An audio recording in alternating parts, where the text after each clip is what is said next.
La parole est à Florian Sidbon.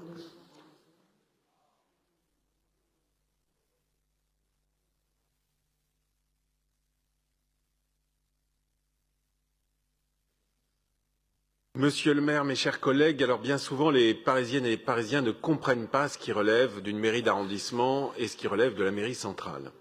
Et dans les arrondissements, le 15e s'est illustré par beaucoup d'interventions aujourd'hui qui n'ont pas la même coloration politique que celle de notre Assemblée.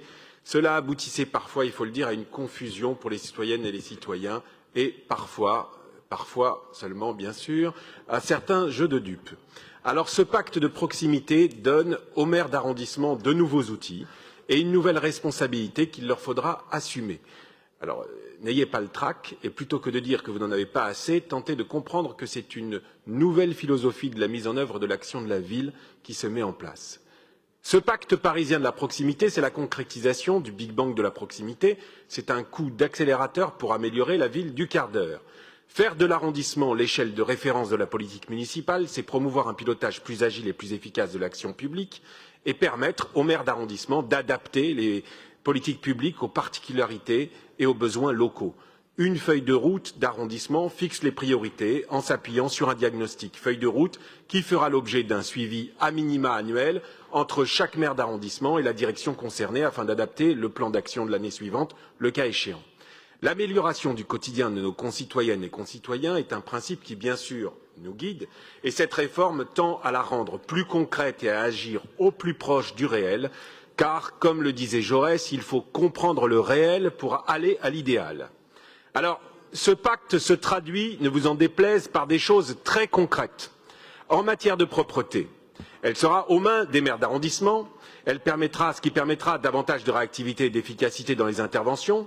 Les maires activeront et moduleront en fonction des besoins spécifiques de leur territoire l'enveloppe budgétaire territoriale.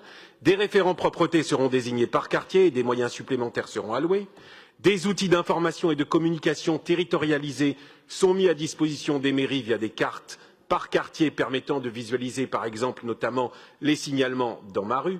En matière de sécurité, le déploiement de la police municipale répond à la même philosophie, c'est-à-dire être au plus proche des habitantes et des habitants.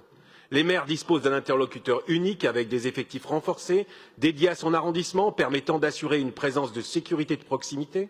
Ce sont les maires d'arrondissement, en fonction de la physionomie de leur territoire, qui définissent dès maintenant les missions, les priorités d'intervention ou de verbalisation, les parcours de tranquillité publique qu'effectuent les agents à pied ou en vélo, les emplacements des totems qui signalent les points de rencontre avec les habitants. Au passage, je signale, c'est une belle et très simple idée qui traduit elle aussi très bien l'approche de ce pacte de proximité. Et dans d'autres domaines, on peut citer que les directeurs du développement de la vie associative et citoyenne sont désormais rattachés au DGS des mairies d'arrondissement, qu'un fonds d'animation locale est créé pour accompagner au plus près du terrain l'action des associations, que les maires d'arrondissement sont désormais au cœur du dispositif Embellir votre quartier, qui permet de mieux organiser les transformations de l'espace public, et qu'ils seront, les maires, également au cœur du dispositif relatif au règlement des terrasses, afin que celles-ci puissent être adaptées aux réalités territoriales. Enfin, le volet qui concerne l'action sociale de la charte des arrondissements délibérée en 2013 sera refondé prochainement avec la même philosophie. Dans le cadre du pari de l'action sociale, projet d'unification et de territorialisation de l'action sociale en cours, et cela sera d'ailleurs matérialisé par exemple dans le 15e par l'immeuble Adolphe Chériou qui regroupera les différents services. Si la crise sanitaire a été un accélérateur des mutations urbaines, le pacte qui nous est ici présenté vient parachever cette nouvelle conception de la ville, articulant espace et temps en relocalisant les services de proximité et en limitant les besoins de déplacement. Et cette nouvelle conception est aussi, finalement, une sorte de pacte avec les Parisiennes et les Parisiens. Car avec ce pacte, nous leur disons, oui, la municipalité prend soin de vous et de votre cadre de vie, et au plus près. Les agents se déploient pour le faire. Ils vont avoir, avec la sectorisation dans chaque quartier, des visages reconnaissables. Leur travail en sera plus encore valorisé. Et en parallèle, nous attendons de vous que vous soyez respectueux à l'égard des agents et que vous preniez, vous aussi, soin de votre ville.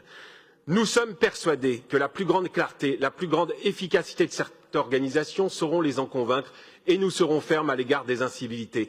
Et bien loin des caricatures, ce pacte de proximité fixe le cadre, donne des outils et réaffirme que nous travaillons et devons travailler plus encore, tous ensemble, au service des Parisiennes et des Parisiens. Merci Florian Sidbon.